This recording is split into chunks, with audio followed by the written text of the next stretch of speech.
السلام علیکم ویورز۔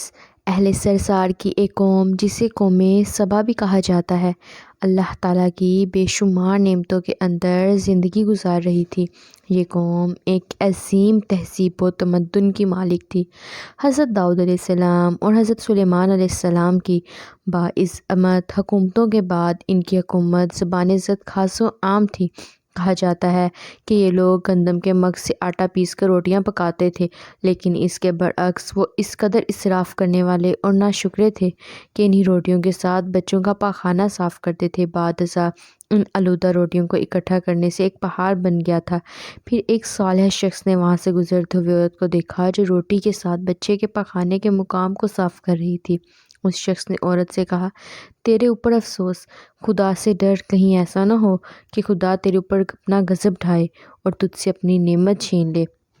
اس عورت نے جواب میں مذاق اڑایا اور مغرورانہ انداز میں کہا، جاؤ جاؤ، گویا کہ مجھے بھوک سے ڈرا رہے ہو۔ جب تک سرسار جاری ہے مجھے بھوک سے کسی قسم کا کوئی خوف نہیں ہے۔ کوئی زیادہ عرصہ نہیں گزرا تھا کہ اللہ تعالیٰ نے ان لوگوں پر اپنا غضب ڈھایا۔ پانی جو کہ زندگی کی بنیاد ہے ان لوگوں سے چھین لیا، یہاں تک کہ قحط نازل ہو گیا۔ بات یہاں تک پہنچ گئی کہ ان کی ذخیرہ ہوئی تمام غذا ختم ہو گئی۔ آخر کار وہ مجبور ہو گئے کہ انہیں آلودہ روٹیوں پر ٹوٹ پڑے جو ان لوگوں نے اکٹھی کر کے پہاڑ کے مانند ڈھیر لگایا تھا، بلکہ وہاں سے روٹی لینے کے لیے صف لگتی تاکہ ہر کوئی وہاں سے اپنے حصے کی روٹی لے سکے۔ کفران نعمت، قحط اور ان کی بدحالی کے بارے میں متعدد روایات موجود ہیں۔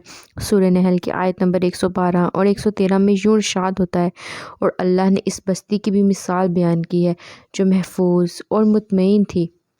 اس کا رزق ہر طرف سے باقاعدہ آ رہا تھا، لیکن اس بستی کے رہنے والوں نے اللہ کی نعمتوں کا انکار کیا تو خدا نے انہیں بھوک اور پیاس کا مزہ چکھایا، صرف ان کے ان اعمال کی بنا پر کہ وہ جو انجام دے رہے تھے، اور یقیناً ان کے پاس رسول آیا تو ان لوگوں نے ان کو جھٹلایا تو پھر ان تک عذاب آ پہنچا کہ یہ سب ظلم کرنے والے تھے۔ اسی قوم سبا کے بارے میں ایک اور واقعہ بیان ہوتا ہے کہ ان لوگوں نے اپنی زراعت کو بہتر طور پر کاشت کرنے کے لیے پانی ذخیرہ کرنے کی خاطر بلکہ دو پہاڑوں کے درمیان ایک بہت بڑا بند معرب تعمیر کیا ہوا تھا۔ ایک سوراخ اور دوسرے پہاڑوں سے گزرا ہوا پانی اس بند میں آ کر وافر مقدار میں جمع ہو جاتا تھا۔ قوم سبا نے اس پانی سے صحیح طور پر استفادہ کرتے ہوئے وسیع و عریض اور بہت سی خوبصورت باغات لگائے اور کھیتی باڑی کو رونق بخشی۔